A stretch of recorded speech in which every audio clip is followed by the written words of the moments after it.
did Willie Brown say to you about Kamala Harris? Because there was a lot there.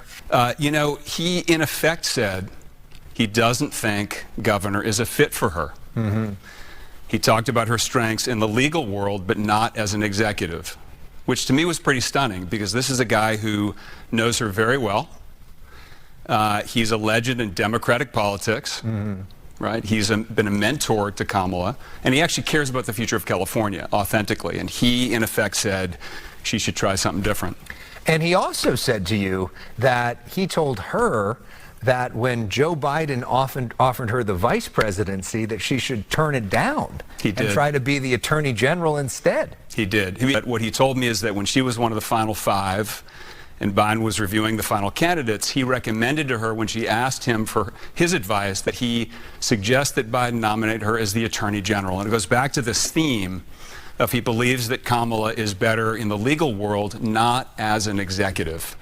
And that's so important right now in terms of what California needs, which he and I talked about further in the episode. And several days later. News. And that breaking news coming from former Vice President Kamala Harris, as she has just announced that she will not be running for California governor, opening up the race for many eyeing the position, especially in the Democratic Party. In a statement today, Harris said, quote, "In recent months, I have given serious thought to asking the people of California for the privilege to serve as their governor.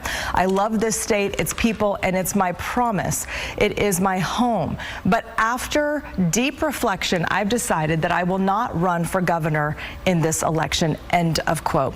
Thanks for joining us at noon. I'm Lisa Gonzalez. This announcement comes after much anticipation for her decision to run for governor of California following current Governor Gavin Newsom's departure in 2026. The decision leaving many wondering who will be a lead candidate in next year's election. We have KCRA3 Capitol correspondent Ashley Zavala joining us. This is huge news, especially for the Democratic Party and people who were kind of waiting to fundraise and really get their campaign going. This essentially breaks a dam that was holding up this race, especially when it comes to fundraising, because of Harris's name recognition, because of her place in the Democratic Party, her fundraising ability.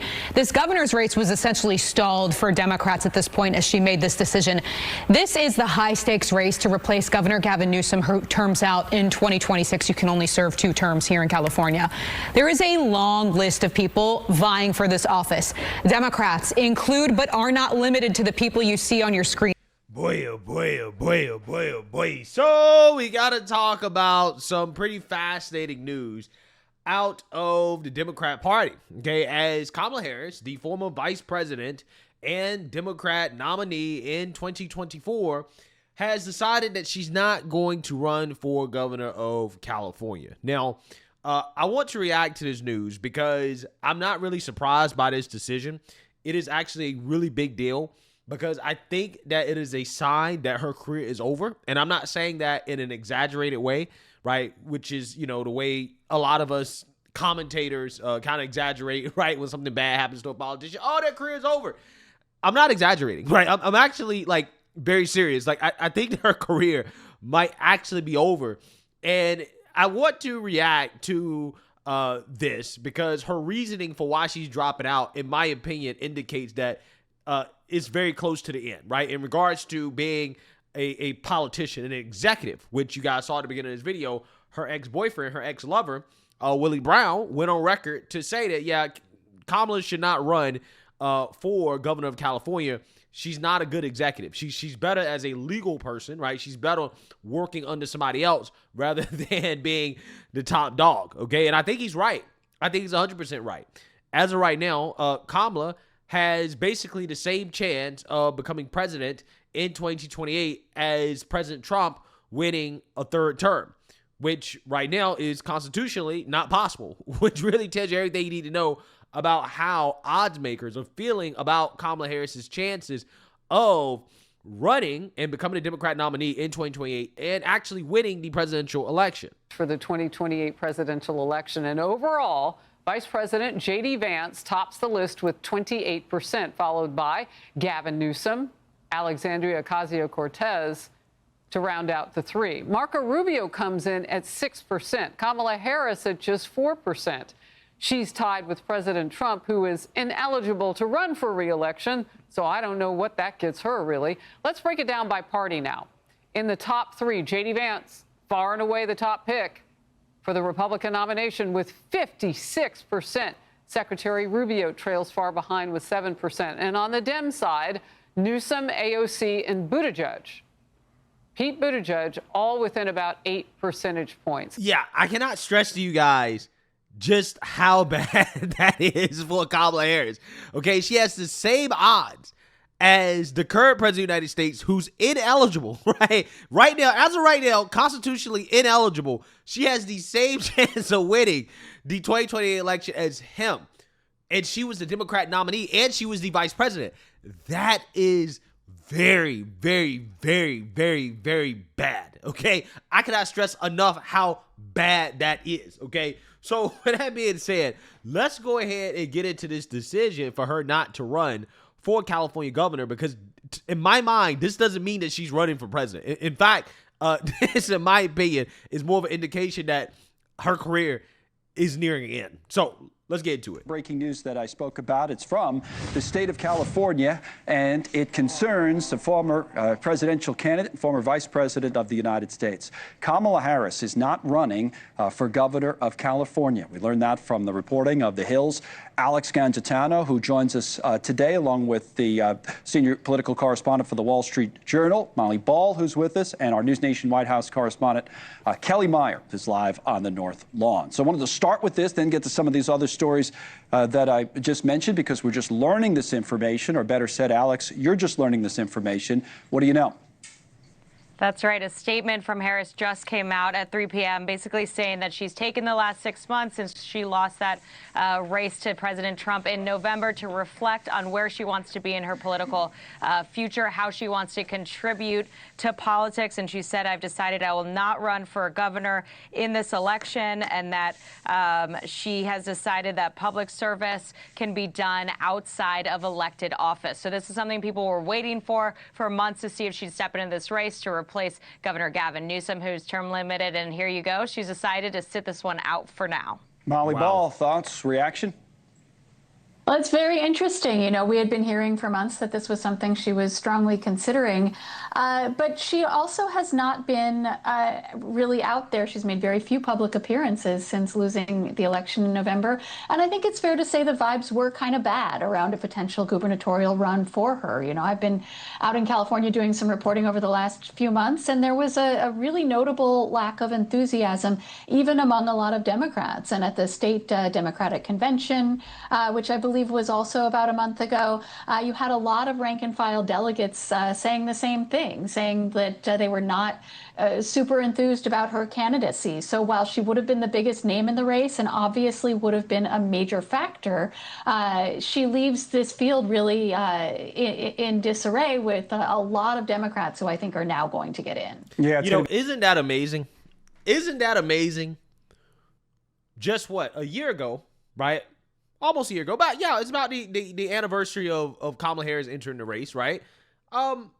We were told by the media that Kamala Harris was the best thing since sliced bread, right? This is what we're told. That somehow, some way, everybody was so excited for the same person that nobody was excited for a year before that, right? Because we remember back in 2022, 2023, when there were rumors about Joe Biden and Kamala Harris not getting along, right? There was trouble in Wonderland, right, in the White House.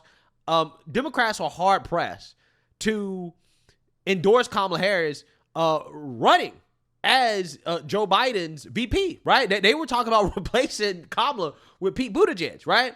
Now, all of a sudden, Joe Biden has to drop out of the race. And again, Kamala's amazing. She's great, right? She's getting all these endorsements that, you know, people like Al Sharpton, he alleges that he wasn't paid for, right?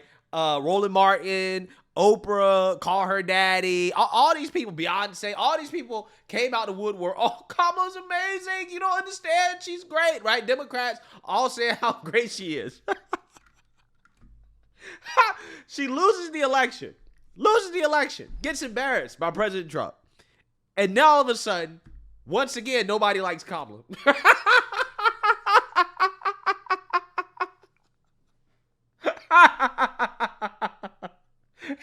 It really shows you how fake the Democrat Party is, guys. These people are so fake, okay? We were told just a year ago she was the best thing since sliced bread. Now she can't even get Democrats excited in California. That is her home state, the most liberal state in the union, okay? Kamala Harris is a progressive. She can't get her own home state excited about her running for governor? There's no way. Like, there's no way. There's absolutely no way she is going to be able to win a Democrat primary. She's just not going to be able to. It's just not going to be possible. She can't. She's not going to do it. Again, that's part of the reason why they didn't want to have one, right? Part of the reason why they didn't want to have one when Biden dropped out is because they knew that if they had a primary, Kamala likely was not going to win. And if Kamala lost, then that would create a big divide in the party, mainly when you talk about the black bourgeoisie, right? The black liberal elite, they would be super pissed off about Kamala not being the nominee. That's why they didn't have a primary, okay? Because they didn't believe that she could win fair and square, right? Which is why they basically installed her. So now, when it comes to running for governor of California, which should be a shoo-in, you're talking about the former vice president. She was a senator for the state, right? She worked in the state as the attorney general. She is very, very, very like homegrown California. And she can't win the governor's race. That's why she's not doing it. She's not doing it because she can't win. She talked to the donors. She talked to all the people to support, and they were like, we're not really excited. We don't know if we want to throw money at you. Which, I mean, who can blame them? She blew $2 billion during the presidential race, right? And just to lose. So, again, this is fascinating, but also at the same time hilarious because it really just shows you how dishonest the Democrat Party is. How they will try to sell the American people a shit sandwich with a smile on their face and then say that you're racist if you don't support it, right? You're a sexist if you don't support this shit sandwich, right? Because that's what they try to sell us with Kamala Harris. That's what they did. They tried to put lipstick on a pig, right? That's what they tried to do. And now they're admitting that, yeah, she's not that great, right? We don't really like her like that. But y'all loved her just a year ago. She was amazing.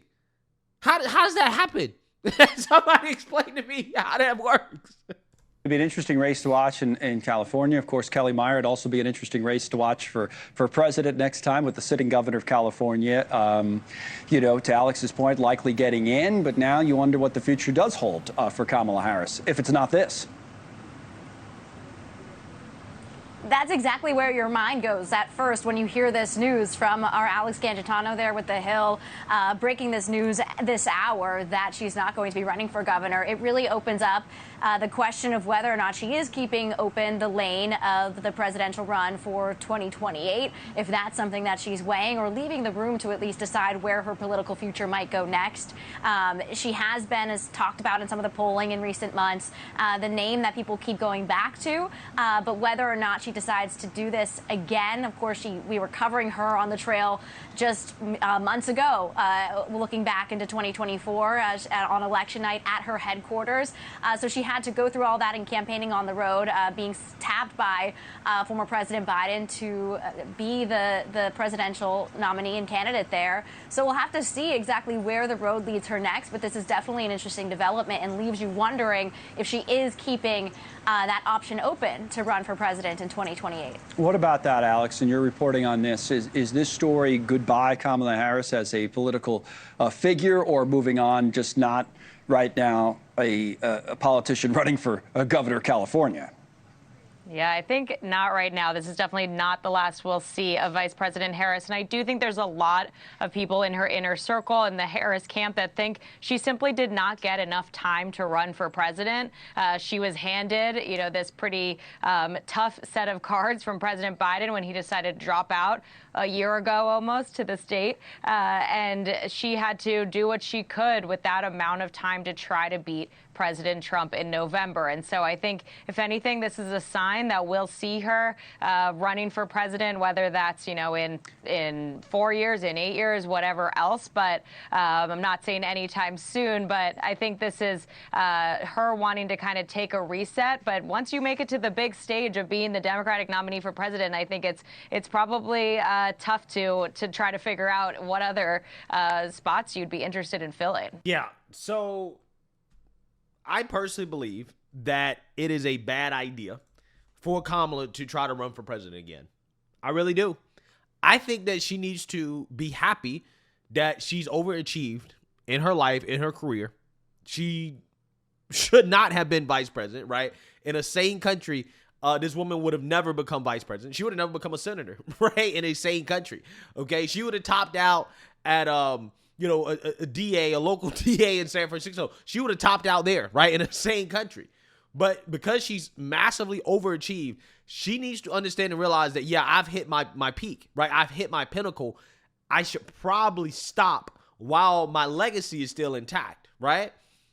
Because I think part of the reason why she didn't run for California governor is because she kind of knew that the race was not a shoo-in. That if she happened to run, it's likely that she would win. But if she lost, like that would be devastating, right? It would just destroy and tarnish her legacy, right? It would just completely and totally be humiliation for her, right? So you only run for governor if you know 100% you're winning, right? There's zero chance of losing. Clearly, there was a higher than zero chance of Kamala losing, or she felt that way. That's why she's not doing it. Now, when it comes to running for president, I just do not see her being able to win a Democrat primary. I don't think she would have won if they had a primary last year, right? And I don't think she's going to win if she runs in 2028, which is why she shouldn't run. I do not think that the Democrat Party, I do not think that the voters like Kamala Harris. No matter how much the media tries to make her out as some likable person, she is just not very likable. It is what it is. It is what it is. You can't make people like somebody that's just not very likable. But also on top of that, she doesn't have a great track record. She was the vice president for Joe Biden, who certainly has been the worst president of the 21st century, probably one of the worst in the history of this country. Certainly one of the worst in the history of this country. She was the VP. She was the VP when we allowed millions of illegal immigrants to pour into this country. She was the last person in the room when Joe Biden made his decision about withdrawing from Afghanistan, and that ended up being a disaster, right? She was the tie-breaking vote on the Democrat legislation that caused this country to experience massive inflation. So she does not have a good track record at all. And because of that, I just don't see her being somebody that can win a Democrat primary at this point. And if she does win, she's definitely not winning a presidential election. She's not winning a general election. It's just not going to happen. So at this point, I think that she should bow out. I think that she should understand that I've hit my peak. I've overachieved in my life. I became vice president of the United States of America. I should have never been in that position, but I got there, and let me be happy with that, right? Let me know when it's time to walk away, right? It's time to say, you know what, I'm done. I'm good. I've accomplished everything I can accomplish in public office. Let me go do something else. And I think she's leaning towards that. I mean, look at the statement. Well, I think that I can make an impact, in my private life. What does that imply? Well, that implies that she's basically thinking about how maybe, just maybe, running for public office just isn't a move. Maybe that's not where she belongs, okay? And she would be right. She would be right to make that decision, right? To say, you know what, I'm good. I'm not going to continue to run for public office. I mean, she's already run for president twice. She ran for president in the Democrat primary. She lost before any votes could be cast, right? She dropped out. She ran for president last year, and she lost to Trump. She want to run again and lose in the Democrat primary, which, again, would destroy her legacy, right? If she runs in the Democrat primary and she loses in the Democrat primary, her legacy is done. It's done. It's destroyed. And if she wins the Democrat primary and she loses again in the general election, also not good for her legacy.